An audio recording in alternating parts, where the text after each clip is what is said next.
Assalomu alaykum. Xush kelibsiz. Bugun mana Super Ligani Mebax komandasini treneri Toyir bugun Havas 3-ligasini o'yinlariga tashrif buyurgan ekansiz.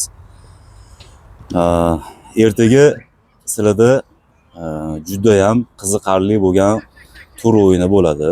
Ya'ni Uzbek bilan o'ynaysizlar. O'yindan oldingi tayyorgarliklar qanaqa ketyapti? Avvalambor assalomu alaykum sizlarga ham.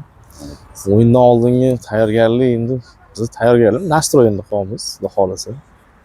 O'zbek jamoasini o'zinglar hamma biladi, menimcha kuchli jamoa bu yoqda Super Ligada ayniqsa. Xudo xolasa yutishga harakat qilamiz aka.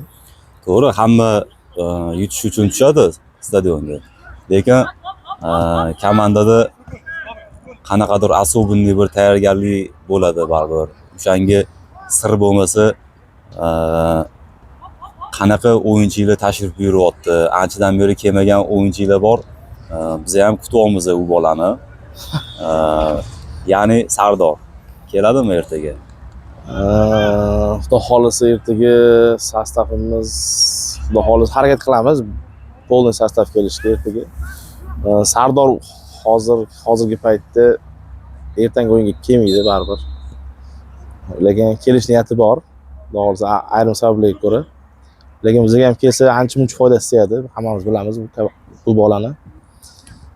Endi Sardorsiz ham xudo xolasa ertaga o'yin bo'ladi. Sardorsiz ham o'yin bo'ladi. Komandirlarda kuchli bolalar ko'p, lekin uni ham o'z o'rni bor deb o'ylaymiz. To'ppa-to'g'ri. Omad tilab qolamiz ertangi o'yinlarda. Ertaga o'yindan keyin xudo xolasa g'alaba bo'ladimi, mag'lubiyat bo'ladimi, suhbatimizni yana davom ettiramiz. Bo'ldi, rahmat.